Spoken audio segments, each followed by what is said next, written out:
Mari kita berdoa sekali lagi.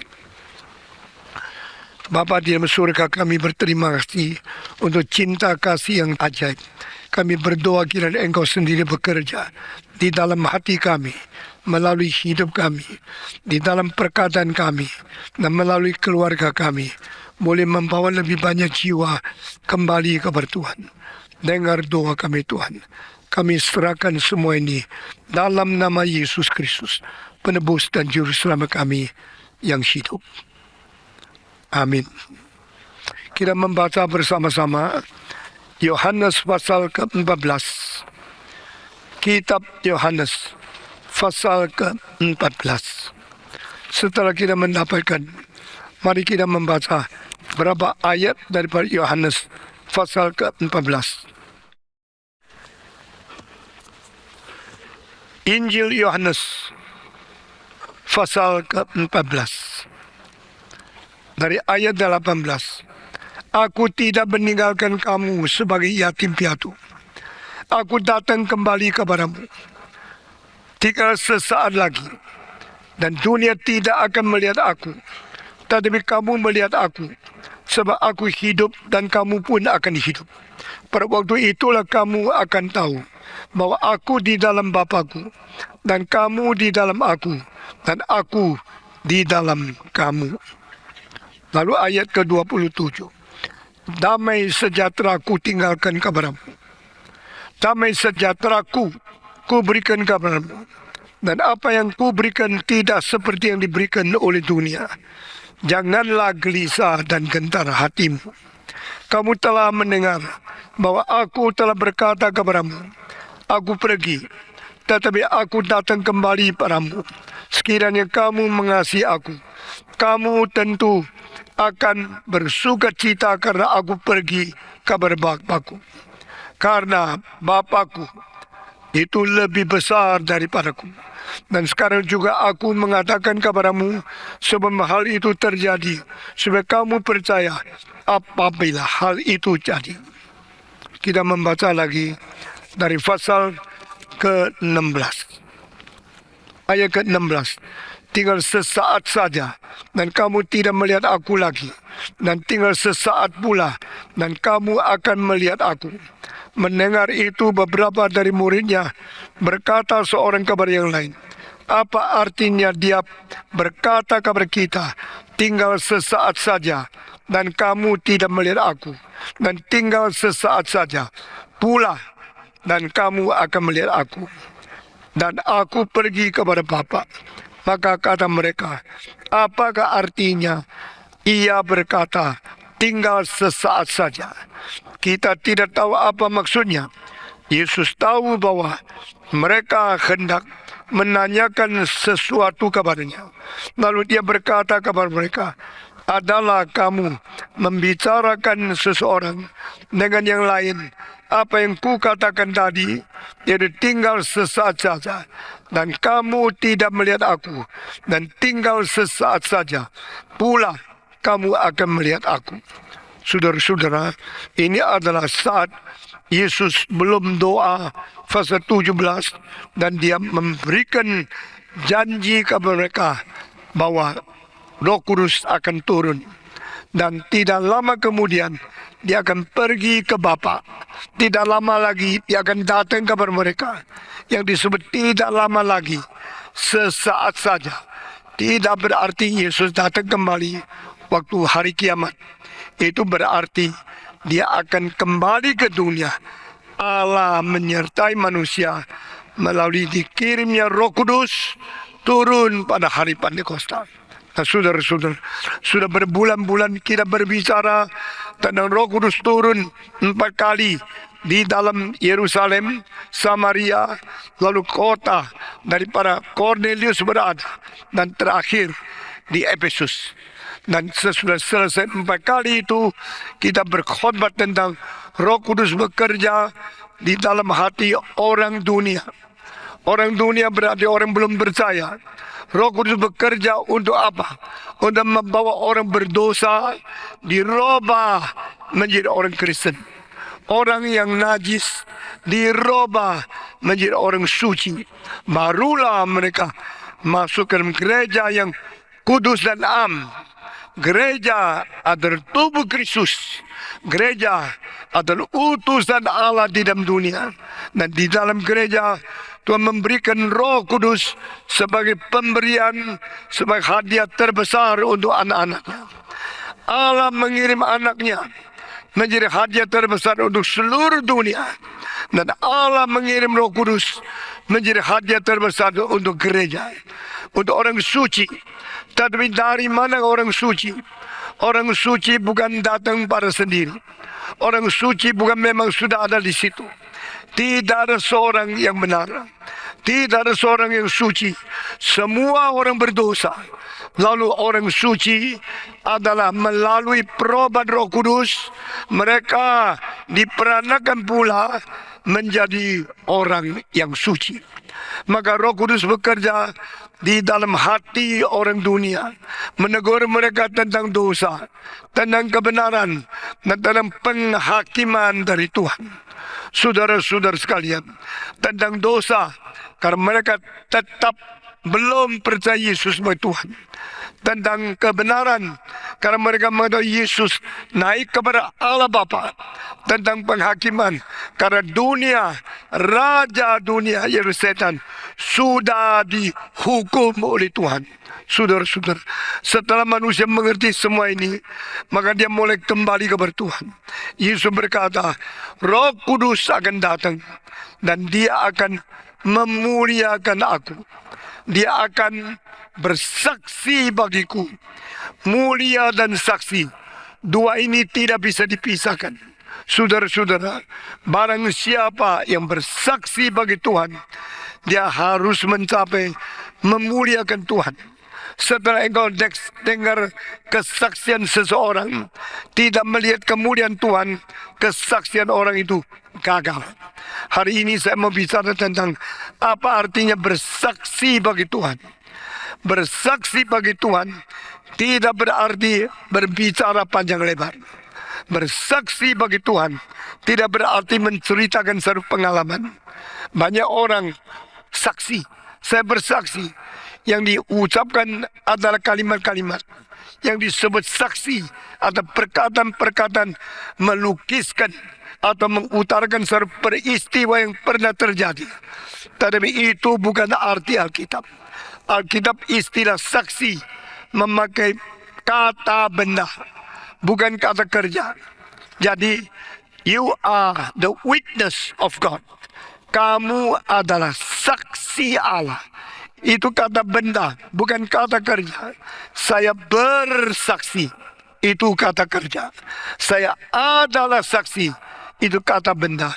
You are my witnesses. Kamu adalah saksi-saksiku. Pada waktu Alkitab memakai istilah itu, menurut arti aslinya, itu kamu mempunyai identitas. Kamu mempunyai satu perwujudan. Keberadaanmu adalah satu status saksi untuk menjadi saksi Tuhan di dalam dunia ini. Saudara-saudara sekalian, itulah sebab pada waktu kita bicara tentang saksi, jangan lupa saksi sama kemuliaan tidak bisa dipisahkan. Barang siapa tidak mengerti kemuliaan Tuhan, dia tidak mungkin bersaksi bagi Tuhan. Bagaimana engkau bersaksi? Tujuannya cuma satu, yaitu memuliakan Tuhan. Jika engkau bersaksi untuk menonjolkan diri, maka Tuhan membuang engkau. Jika engkau bersaksi supaya orang mengenal diri, maka itu bukan saksi. Jika engkau saksi orang tidak melihat kemuliaan Tuhan, saksimu itu gagal adanya.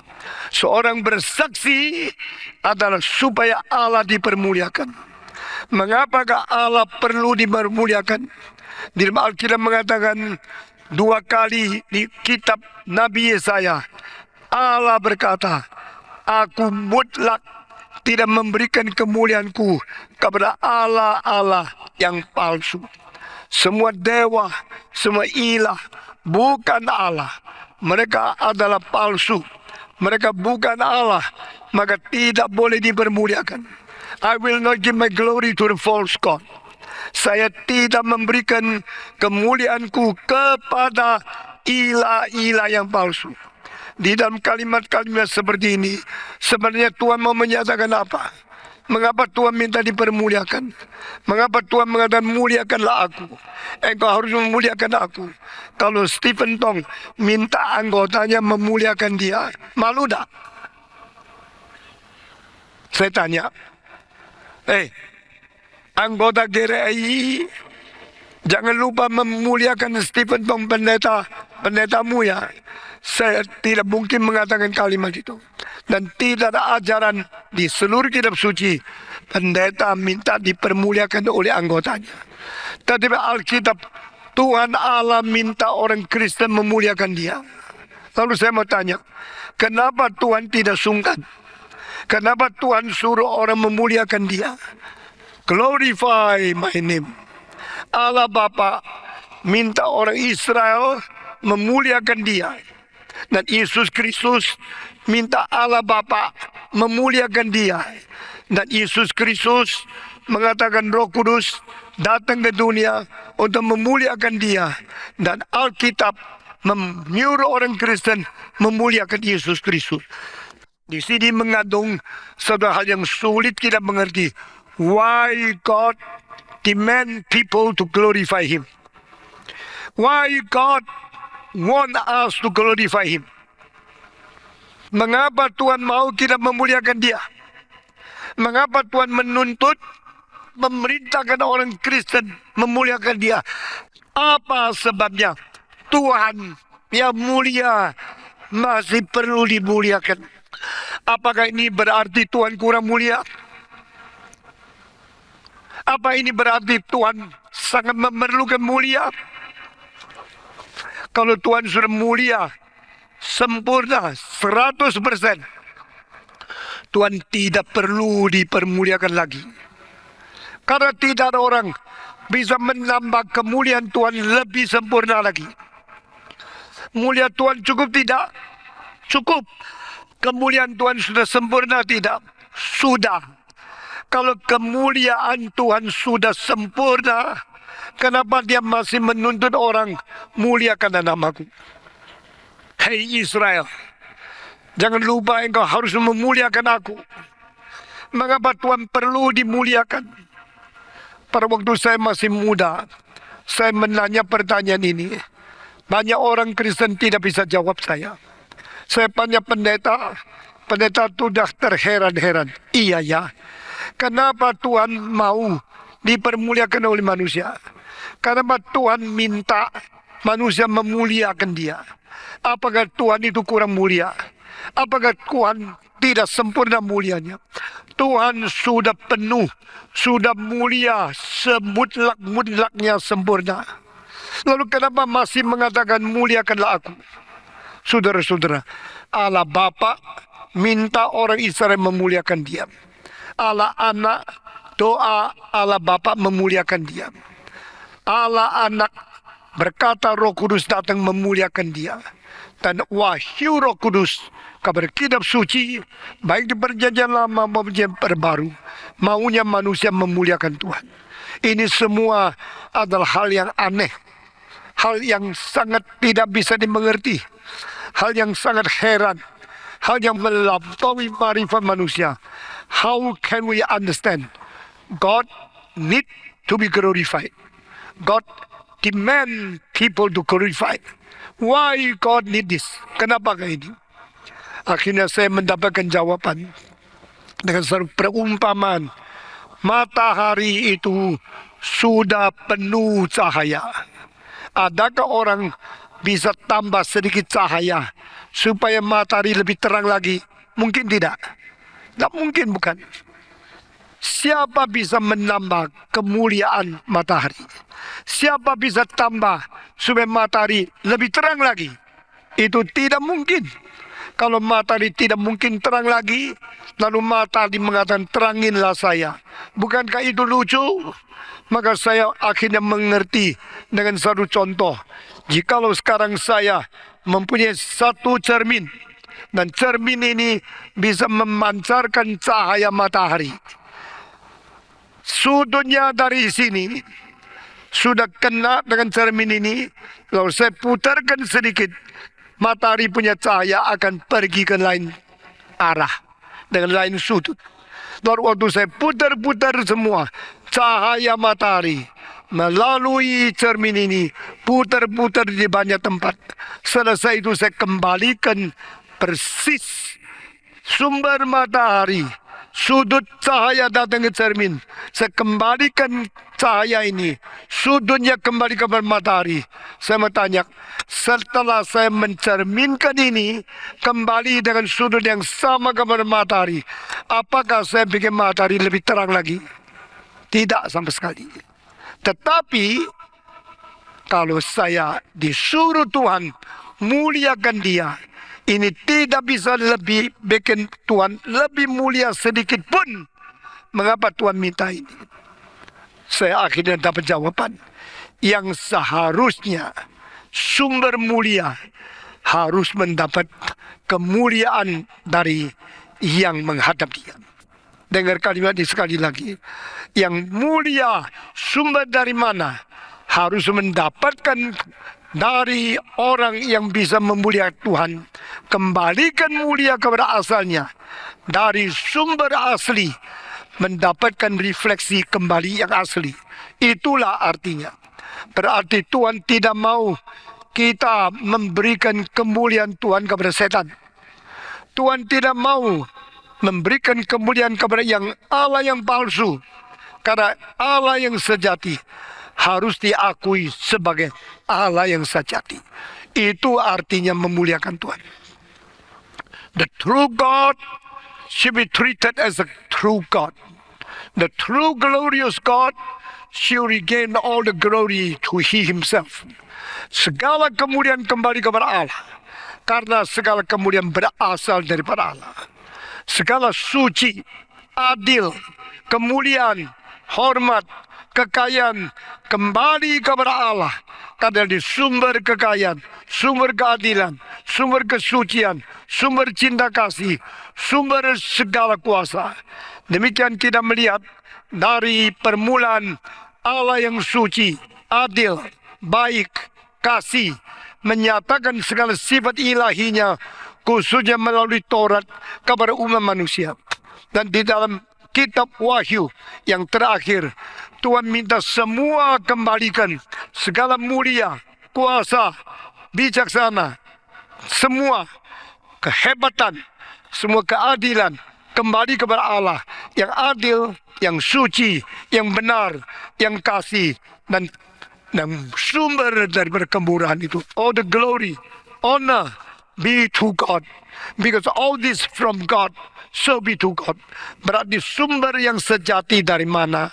Harus kembali kepada sumber yang sejati asal itu. Dengan demikian barulah kita mengerti apa artinya, mengapa Tuhan minta kita harus memuliakan Dia.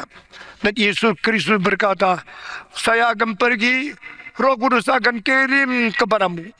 Waktu Roh Kudus turun kepadamu, Dia akan bersaksi bagiku. Dan Dia akan memuliakan aku. Kita bersyukur kepada Tuhan. Di mana ada kesaksian yang sejati, di situ ada kemuliaan Allah yang dilihat. Sekali lagi, jika engkau bersaksi bagi Tuhan, tapi orang lain dengar saksimu, tidak melihat kemuliaan Allah, maka kesaksianmu ada kesaksian yang gagal. Yang disebut saksi bukan perkataan.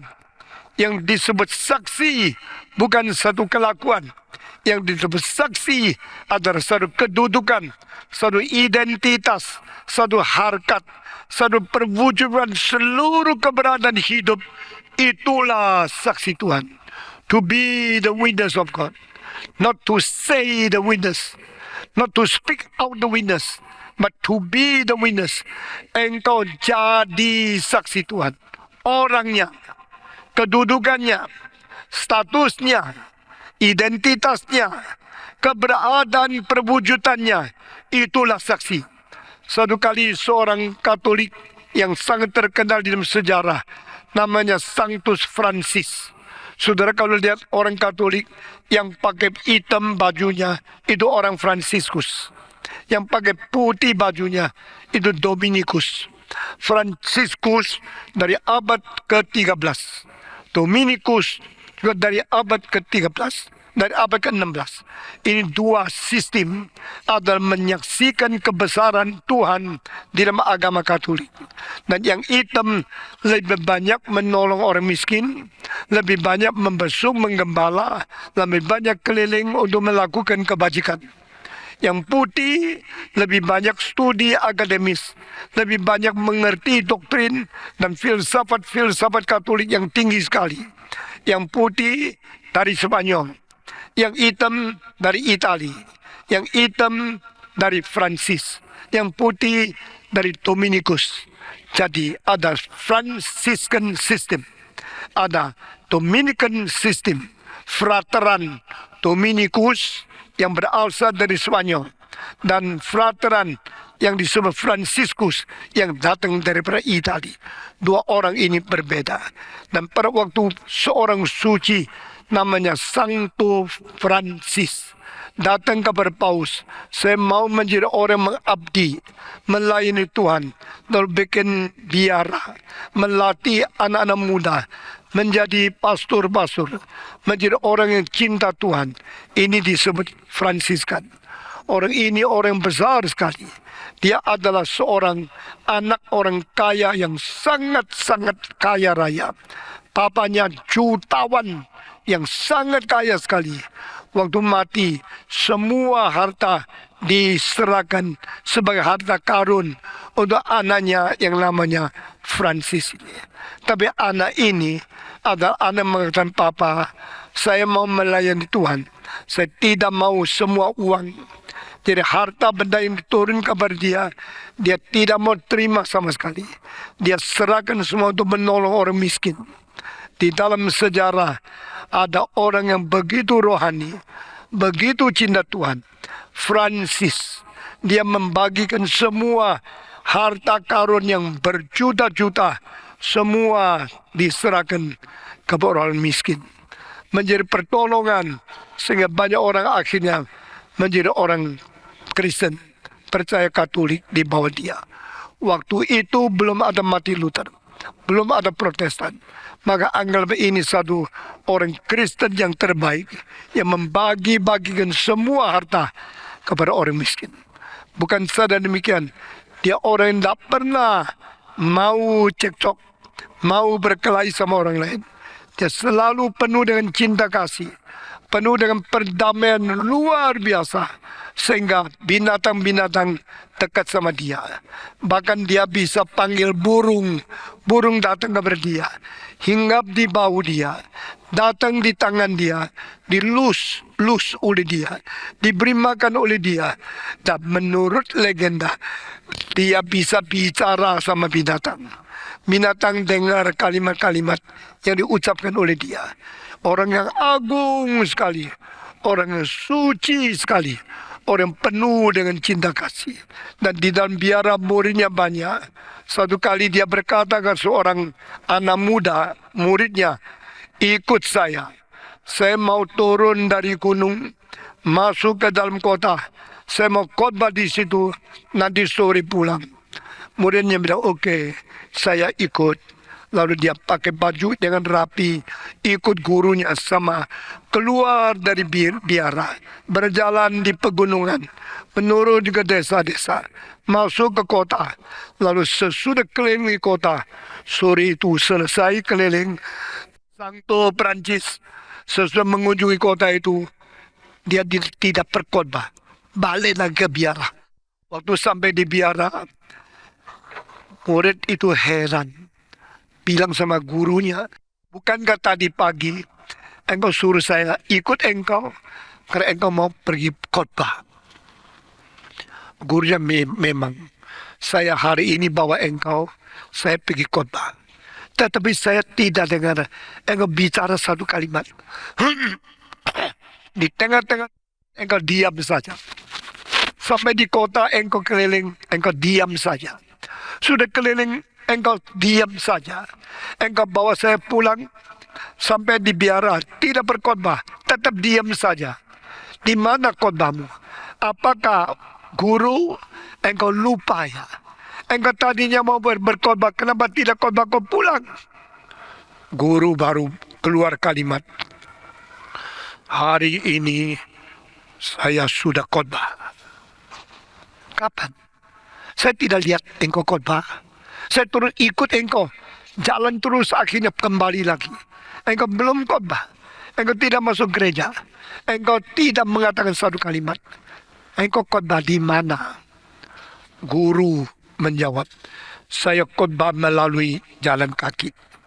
Saya khotbah melalui kehadiranku di kota.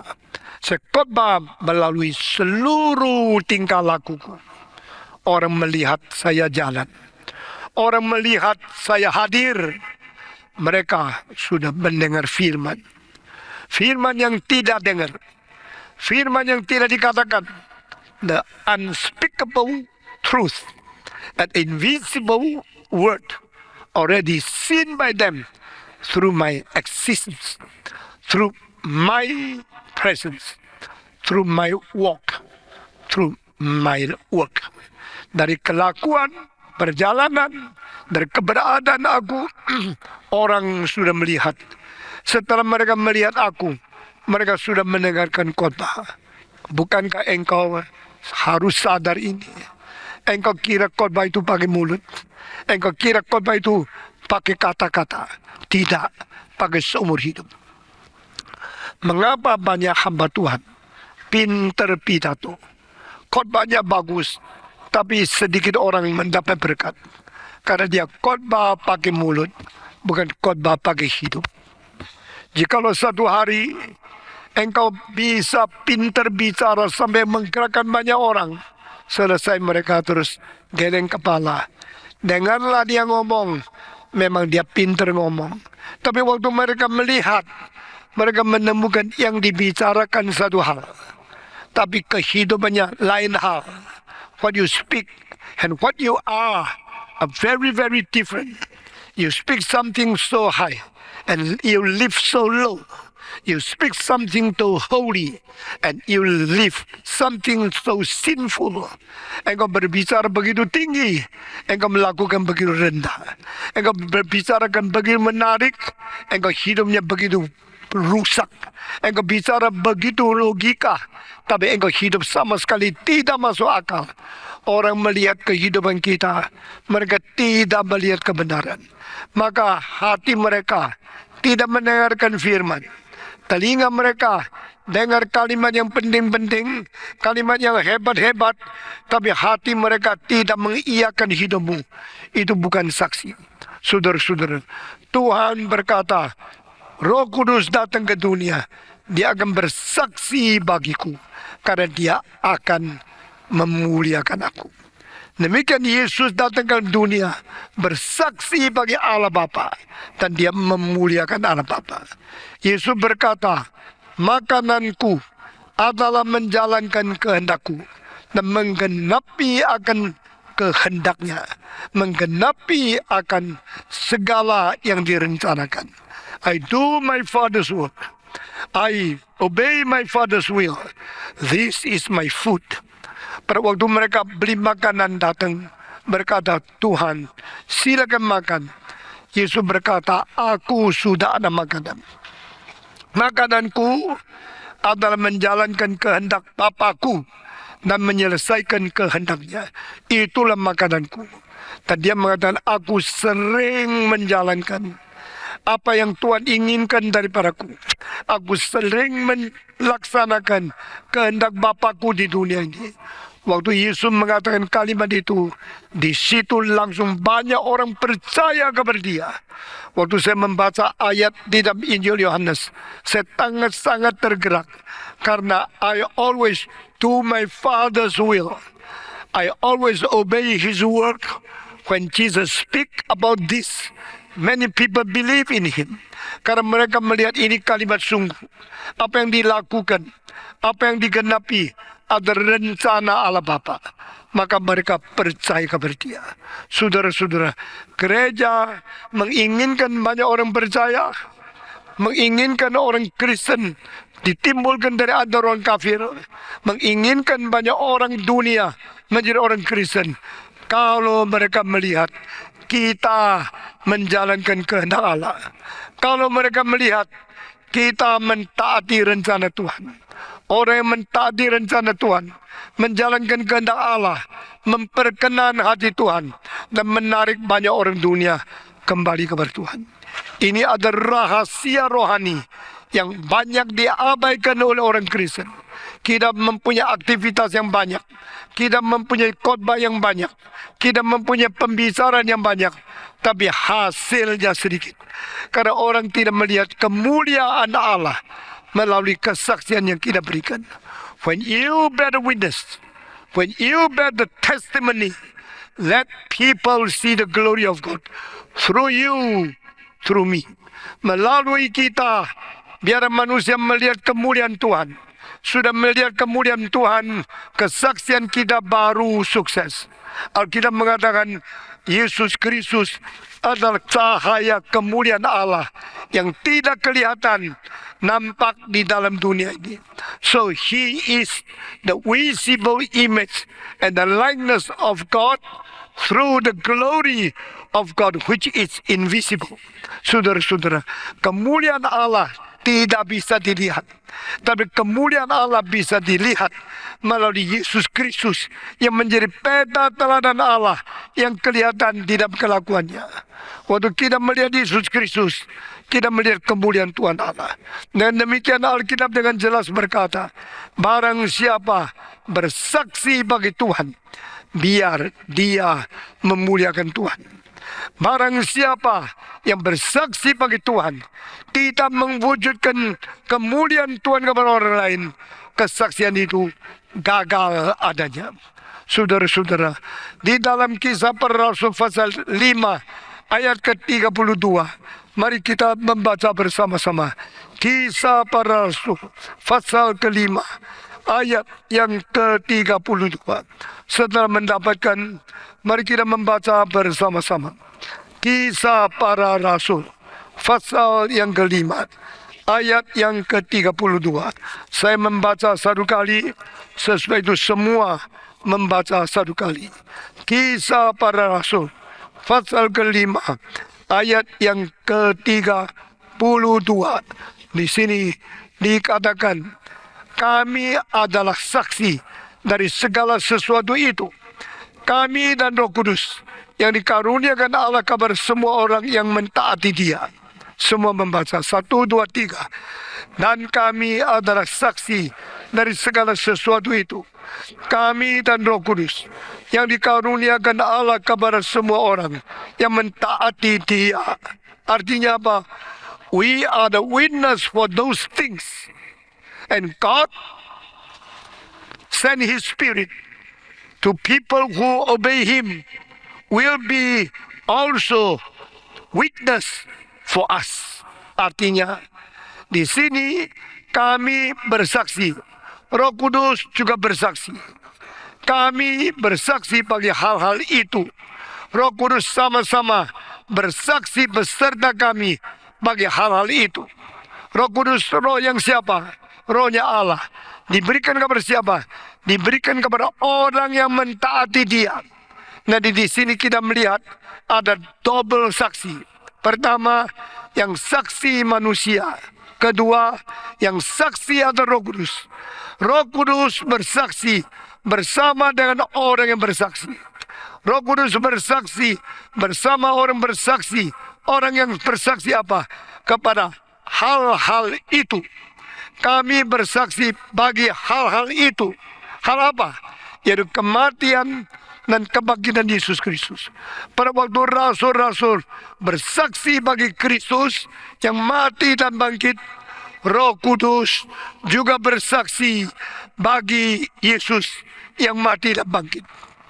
Berarti Roh Kudus menyertai orang yang mengabarkan Injil. Saudara-saudara, kematian dan kebangkitan Kristus itu adalah Injil, kabar terbaik yang Tuhan berikan kepada manusia. Karena dosa bisa diampuni.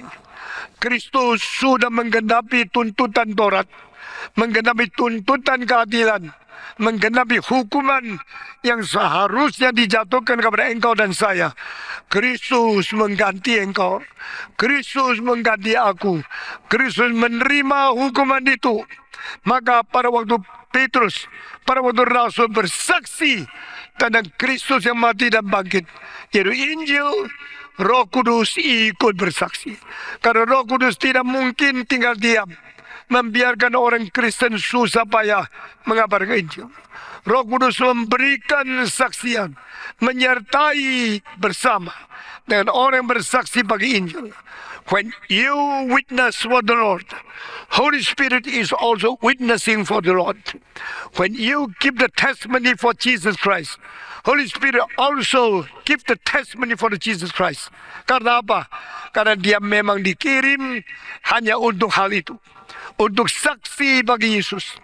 Untuk memuliakan Yesus. Ini yang dikatakan oleh Tuhan. Aku akan pergi. Roh Kudus baru turun kepadamu. Waktu Roh Kudus turun, dia akan bersaksi bagiku. Dia akan memuliakan aku. Kamu adalah saksiku. Roh Kudus juga menyaksikan aku. Kamu harus memuliakan aku. Roh Kudus juga memuliakan aku. Dan demikian double saksi. Sudah dengar kalimat di bawah ini. Di dalam kitab suci orang Kristen, double saksi menjadi satu prinsip yang penting sekali. Beda dengan agama-agama yang lain. Di dalam kitab suci tidak boleh saksi tunggal. Paling sedikit saksi ganda. Jikalau ada saksi tunggal, jangan diterima. Kalau ada seorang mengatakan pendeta berdosa, pendeta berzina, pendeta telah korupsi, jangan dengar kalimat itu. Kecuali ada saksi ganda, ada saksi lebih daripada 2-3 orang. Ini kitab suci. Demikian kalau ada orang berbicara menuding atau menuduh seorang majelis, jangan langsung terima. Mesti ada saksi ganda, saksi 3 atau lebih dari itu, baru kita terima. Demikian pada waktu kita bersaksi bagi Yesus Kristus, bukan engkau sendiri berkata, saya hamba Tuhan, biar ada orang lain ikut membuktikan engkau hamba Tuhan. Jika engkau bersaksi bagi Yesus, yang paling penting Roh Kudus bersaksi bersama-sama.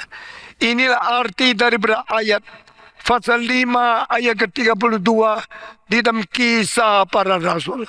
Kami bersaksi bagi perkara-perkara itu.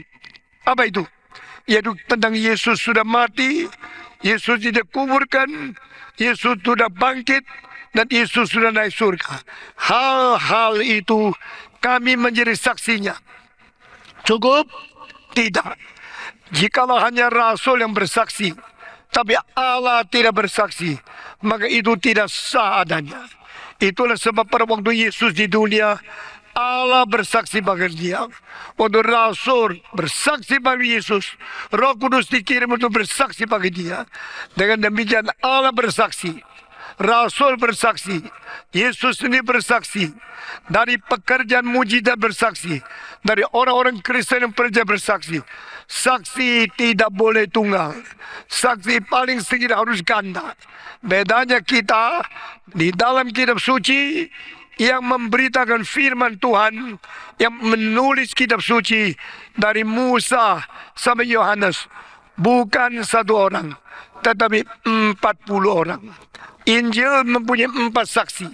Pertama Matius, kedua Markus, ketiga Lukas, keempat Yohanes. Lebih ketat dari agama manapun, lebih ketat dari seluruh kitab suci, buku apapun. Karena semua perlu double, 3, tapi Injil Yesus perlu 4 kesaksian. Dan seluruh kitab suci 40 kesaksian. Ini berarti Allah hati-hati. Dan Allah mengirim saksi paling besar adalah Roh Kudus itu sendiri. Sebelum Roh Kudus turun menjadi saksi untuk Yesus Kristus, Allah Bapa sendiri di surga bersaksi bagi Yesus Kristus. Inilah anakku yang ku kasihi, dengarlah kabar dia. Allah Bapa bersaksi. Lalu Allah kirim Yohanes Pembaptis. Ada 1 orang datang dari Allah, diutus untuk bersaksi bagi Yesus Kristus. Setelah Yesus Kristus mati di atas kayu salib, lalu dia bangkit pula, panggil semua murid, berkata, jadilah saksiku, hai Petrus, Yohanes, hai engkau, Yakobus, dan semua, Nathaniel, Thomas, semua murid-murid Yesus menjadi saksi Tuhan yang banyak. Sesudah itu masih tidak cukup. Yesus naik ke surga, kirim Roh Kudus lagi, dan Roh Kudus turun. Dia akan bersaksi bagi Kristus. Dia akan memuliakan Kristus.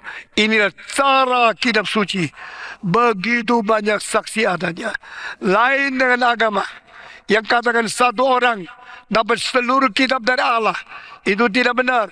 Alkitab berkata 40 orang yang bersama-sama pegang pena dari buku Kejadian, Keluaran, sampai Ulangan, sampai Mazmur, sampai Perjanjian Baru, sampai Injil, sampai para rasul, sampai semua surat, sampai terakhir yaitu buku Wahyu. Seluruhnya perlu 40 kesaksian. Maka Yesus Kristus berkata, when the Spirit comes, He will give testimony for me and He will glorify me.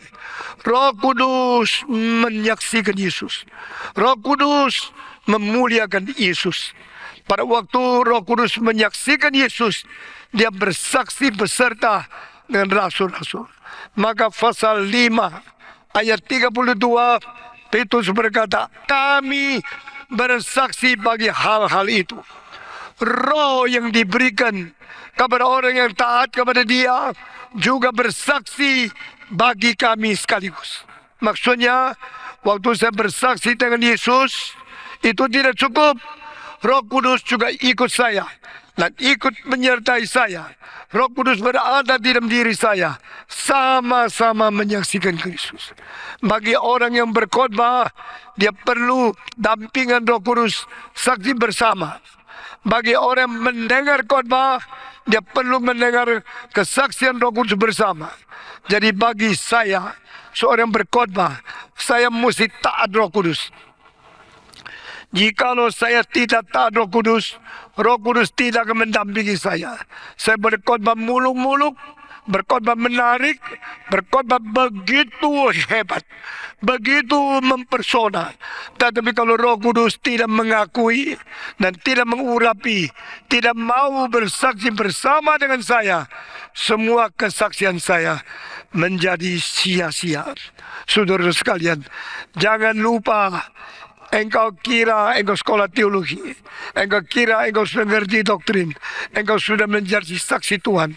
Alkitab berkata tidak.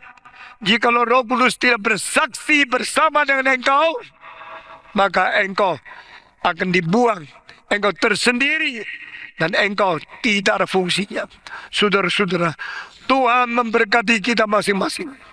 Tuhan menjadikan kita orang yang taat kepada Tuhan.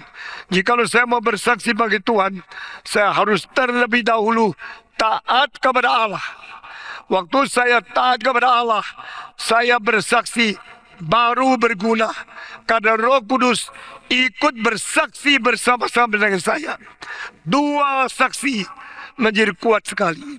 Nah, saudara-saudara, orang yang bersaksi bagi Tuhan perlu didampingi Roh Kudus. Kalau tidak, sia-sia. Dia hanya menjadi satu gong yang berbunyi, menjadi satu alat musik yang tidak ada maknanya, karena dia bicara sendiri. Tetapi kalau saya taat kepada Tuhan, waktu saya bersaksi, Roh Kudus juga bersaksi, menjadi double kesaksian. Bukan saja demikian, engkau yang mendengarkan khotbah, engkau yang taat kepada Tuhan, engkau menerima kesaksian kedua, yaitu saya khotbah, engkau dengar. Engkau dengar saksi, engkau akan dengar Roh Kudus juga bersaksi. Sehingga dua suara yang kau dengar, suara hamba Tuhan, dan dikonformasikan oleh suara Tuhan Allah melalui Roh Kudus. Dengan demikian double saksi diberikan, hanya satu syarat, taat kepada Allah. Barang siapa melayani Tuhan harus terlebih dahulu taat kepada Tuhan. Setelah dia taat kepada Tuhan, saksi dia baru diikuti dengan saksi Roh Kudus. Barang siapa datang mendengar firman Tuhan, ikut kebaktian, mendengar saksi daripada hamba Tuhan. Kalau engkau tidak taat, engkau tidak mungkin mendapatkan kesaksian kedua, yaitu tidak mendapatkan konformasi Roh Kudus. Saudara-saudara, Paulus berkhotbah dengan kuasa Roh Kudus. Stefanus bersaksi dengan kuasa Roh Kudus. Alkitab mengatakan Stefanus berkhotbah dalam roh dan bijaksana. Semua ikut saya. Stefanus berkhotbah dalam roh dan bijaksana. Jikalau hanya dengan bijaksana saja, itu hanya kalimat, itu tidak cukup. Seorang yang berkhotbah muluk-muluk, kalimatnya indah-indah, retorikanya sempurna, bahasanya bagus sekali, dia berkhotbah menggebu-gebu, tidak cukup. Karena Stefanus berkhotbah di dalam roh dan di dalam bijaksana. Di dalam bijaksana, logikanya kuat, kalimatnya begitu pintar, sehingga khotbah menggebu-gebu dan diteliti, dipikir semua kalimat itu benar. Ini namanya khotbah yang berbijaksana. Cukup tidak? Tidak cukup. Kalau Roh Kudus tidak mendampingi, Roh Kudus tidak mengurapi, kalimat-kalimat yang indah hanya bikin orang kagum. Engkau hebat, engkau pintar, engkau sangat fasih. Sesuai itu pulang, selesai. Tetapi beda sekali kalau engkau berkhotbah dengan bijaksana dan Roh Kudus. Bijaksana menggerakkan otak mereka, Roh Kudus menggerakkan hati mereka. Bijaksana mengandung rasio dan mengandung logika yang kuat. Cuma Roh Kudus mengandung kuasa membuat orang bertobat.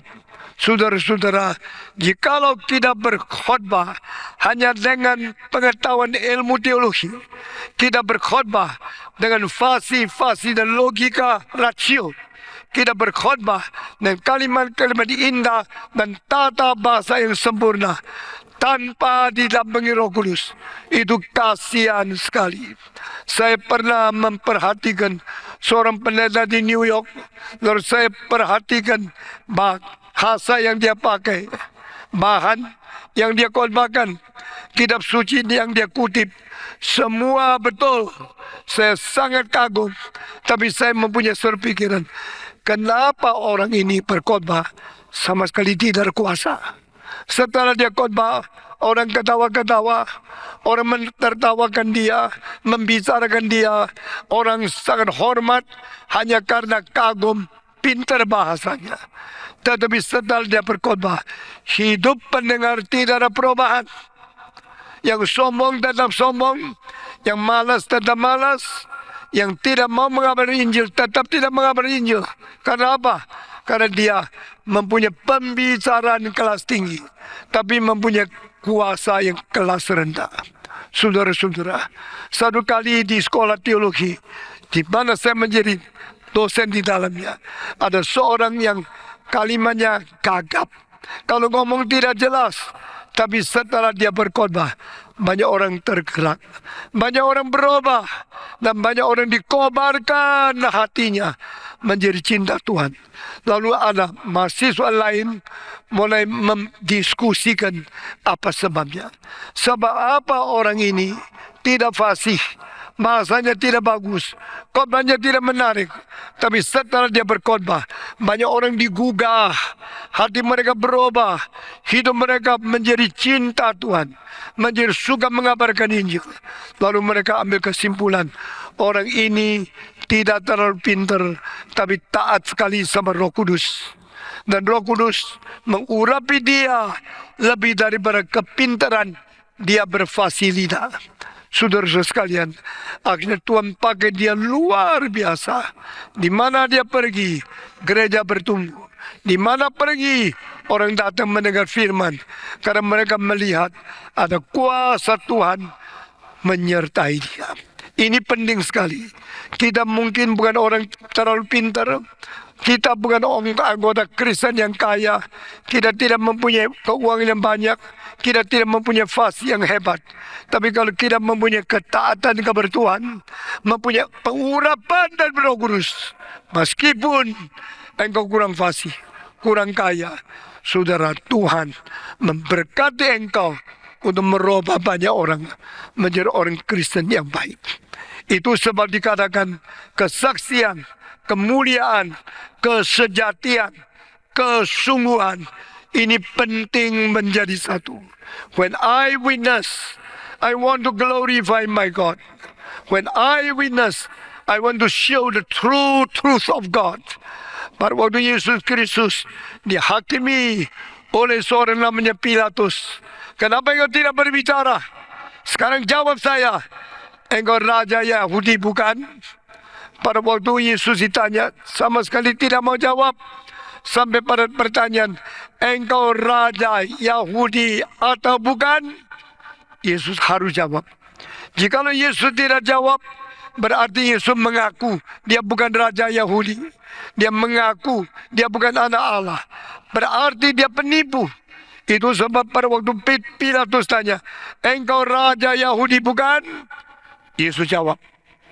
Pada waktu imam besar tanya, engkau anak Allah bukan? Yesus jawab. Kalau Yesus waktu itu tidak jawab, berarti dia menyangkal. Inilah soal mati hidupnya Yesus.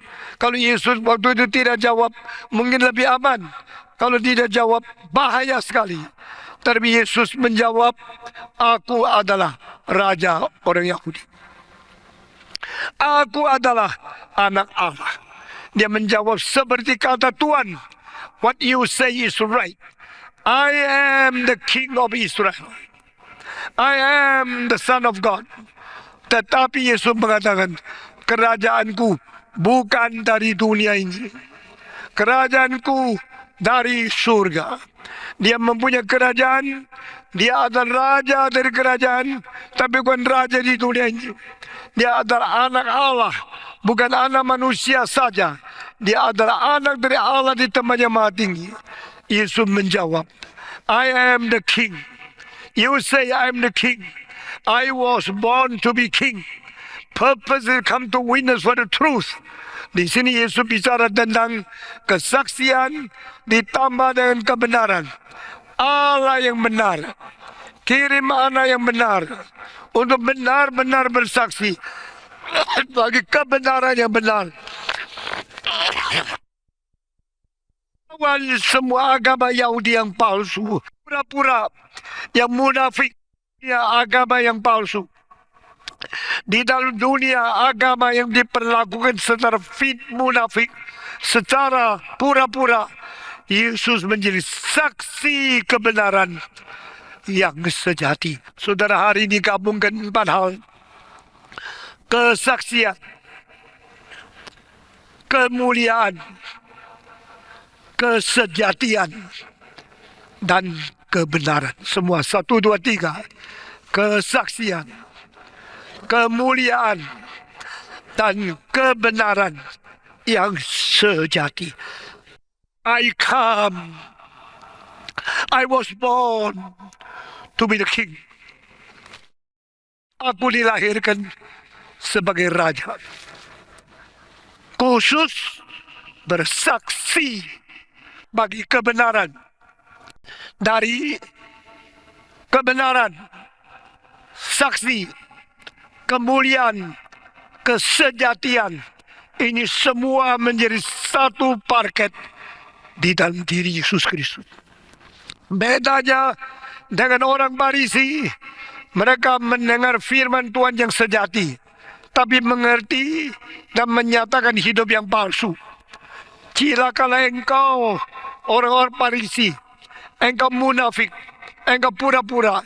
Cilakalah orang-orang scribes, orang-orang penulis kitab suci yang pura-pura. Cilakalah engkau orang Farisi yang munafik. Karena kebenaran Alkitab itu sejati, tapi hidupmu tidak sejati. Kesaksian yang sungguh harus bersaksi bagi kebenaran dengan hati yang sejati. Lalu untuk sungguh-sungguh memuliakan Tuhan. Di dalam Alkitab saya menelusuri semua istilah mengenai kemuliaan, kemuliaan, kemuliaan. Barang siapa yang mencari kemuliaan untuk diri sendiri, orang itu orang yang tidak sejati. Berarti orang yang sungguh-sungguh harus mencari kemuliaan dari Allah, bukan dari diri, bukan dari orang lain. Sekarang kita paling suka dimuliakan oleh orang lain. Kalau tidak ada orang lain memuliakan kita, kita sungguh-sungguh tidak sabar. Pakai cara apapun, pakai kalimat banyak untuk memuliakan diri. Karena engkau tidak memuliakan aku, maka saya memuliakan diriku sendiri. Tuhan Yesus mengatakan, this kind of people is not a true man. Bukan manusia yang sejati. Manusia yang sejati tidak mencari kemuliaan, tidak mau menerima kemuliaan orang lain, tidak memuliakan diri, tidak mau menunggu kemuliaan dari setan. Dia hanya tunggu kemuliaan dari Tuhan Allah. Karena Allah, Allah yang sejati. Allah memuliakan orang dengan sungguh-sungguh kepada mereka yang taat kepada Dia. Itu sebab tidak salah Allah minta manusia memuliakan Dia. Tidak salah Yesus berkata, Tuhan, muliakanlah anakmu. Aku supaya boleh memuliakan engkau di atas bumi ini. Mengapa Yesus minta kemuliaan dari Allah? Karena hanya kemuliaan daripada Allah yang sejati, itulah kemuliaan yang benar. Dan Yesus berkata, I was born to be king and purposely come to bear the witness for the truth. Aku dilahirkan menjadi raja, khusus datang untuk menjadi saksi bagi kebenaran. Itu sebab aku memuliakan Allah Bapa, dan Allah kirim Roh Kudus untuk memuliakan aku. Dia kalau datang, dia akan bersaksi bagi aku. Terakhir saya mau bicara, kenapa harus memuliakan Yesus Kristus? Kenapa Allah memuliakan Kristus? Kenapa Allah bersaksi bagi Kristus? Kenapa Allah mengirim Roh Kudus untuk bersaksi bagi Kristus? Kenapa Allah suruh orang memuliakan Kristus? Kenapa kan murid-murid, rasul-rasul memuliakan Yesus? Hanya satu sebab. Karena Yesus yang sepatutnya dimuliakan telah secara tidak sepatutnya dipermalukan. He wanted to be glorified. He doesn't deserve to be put into shame. Tapi Yesus waktu di dunia bukan secara tidak dipermuliakan, justru dia dipermalukan, dipaku di atas kayu salib, mencurahkan darah, mengalirkan darahnya, menyerahkan nyawanya, menyerahkan segala hak sebagai asasi manusia. Dia begitu dipermalukan, begitu dihina, begitu dianiaya, disiksa di atas kayu salib. Itu sebab Tuhan Allah berkata, no, I do not want my son to be put into shame like this. I want him to be glorified. You should glorify him. Waktu Yesus lahir, orang dunia tidak kenal dia siapa. Dan orang Israel tidak ada satu tahu bahwa anak Allah turun ke dunia. Maka Allah terpaksa panggil orang Majus, orang kafir dari jauh di tempat timur menuju kepada Yerusalem, pergi ke Bethlehem, memberikan emas, perak, dan mur untuk dipersembahkan kepada bayi Yesus. Karena apa? Bayi ini diperlakukan tidak adil oleh manusia, disuruh lahir di kandang binatang, dipermalukan, dihina, diejek. Allah di surga tidak tega. Allah tidak bisa melihat anaknya dipermalukan seperti ini. Maka Allah berkata, dia adalah raja. Hei orang Majus, bawa emas, bawalah kemenyan, bawa mur. Ini membuktikan Yesus raja. Yesus adalah nabi. Yesus adalah imam yang begitu tinggi, yang paling tinggi. Tidak jabatan di dalam kitab suci. Raja, iman, dan nabi. Karena tiga-tiga mewakili Tuhan dan mewakili manusia, menjadi pengantara yang paling besar. Saudara-saudara, Yesus adalah Raja, Yesus adalah Nabi, Yesus adalah Imam, dan Tuhan telah memberikan dia semacam urapan seperti ini di dalam kekekalan. Sehingga kita bersyukur Kristus di dalam kekekalan sudah ditetapkan menjadi penebus, adalah imam tertinggi. Yesus ditetapkan dalam kekekalan menjadi firman yang akan kabarkan kepada manusia, nabi tertinggi, dan dia akan ditetapkan memimpin segala bangsa, raja di atas segala raja. Yesus Kristus ada imam tertinggi, ada raja tertinggi, dia juga ada nabi tertinggi. Itu sebab waktu dia lahir ke dunia, tidak ada orang mengetahui. Tuhan mengatakan, hei orang Majus, pergilah ke Bethlehem.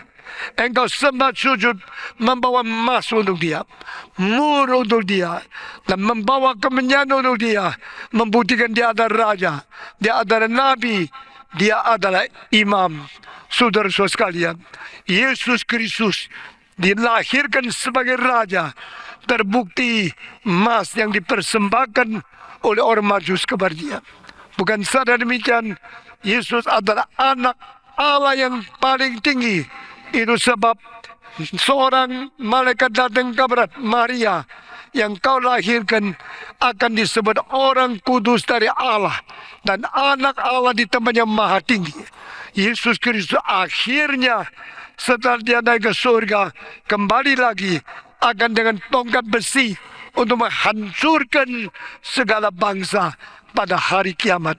Waktu itu dia akan membuktikan dia adalah raja di atas segala raja. Saudara-saudara, ini disaksikan oleh Tuhan Allah sendiri.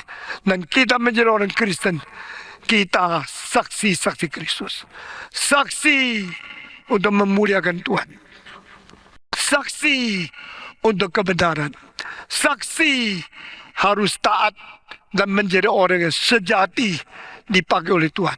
Ini keempat hal bersatu, yaitu bersaksi, kemuliaan, kebenaran, dan kesejatian. Dengan motivasi yang sejati, status yang sejati, menyaksikan kebenaran Tuhan yang adalah Allah yang menjadi manusia demi memuliakan kepada Allah di tempat yang maha tinggi. Kesaksian, kemuliaan, kebenaran, dan kesejatian. Semua kesaksian, kemuliaan, dan kebenaran, dan kesejatian. Empat ini bersatu. Kita bersyukur kepada Tuhan. Yesus berkata, Roh akan datang. Dia datang akan bersaksi bagiku. Dia datang akan memuliakan aku. Dan Roh Kudus, Roh kebenaran. Itu sebab Allah yang benar mengirim Yesus ke dunia menjadi kebenaran.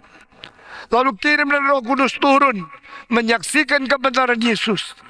Yesus Kristus diberikan saksi oleh Roh Kudus, dan kita pun diberikan hak untuk bersaksi bagi Roh Kudus, asal kita taat sepenuhnya kabar Tuhan Allah. Dengan demikian, dunia mengenal siapa Yesus Kristus. Dunia mengenal di antara Allah dan manusia ada juru selamat satu-satunya. Dia adalah anak Allah, adalah kebenaran, dan dia adalah yang sungguh-sungguh menjadi pengantara di antara Allah dan manusia. Kiranya Tuhan memberkati kita. Kita menjadi manusia yang mengikuti Roh Kudus, yang taat kepada Dia, dan menjadi saksi bersama dengan Roh Kudus di dalam dunia ini. Mari kita berdoa. Semua tunduk kepala, kita masuk di dalam doa. Bapa di dalam surga, kami berterima kasih untuk kesaksian Roh Kudus bagi Kristus. Kemuliaan diberikan kepada Tuhan, dan kebenaran yang dinyatakan kepada manusia dengan kesejatian, sehingga kami boleh sungguh-sungguh menerima berkat dan juga menjadi berkat bagi orang lain. Dengar doa kami Tuhan. Kami berterima kasih dalam nama Yesus Kristus, penebus dan juru selamat kami yang hidup. Amin.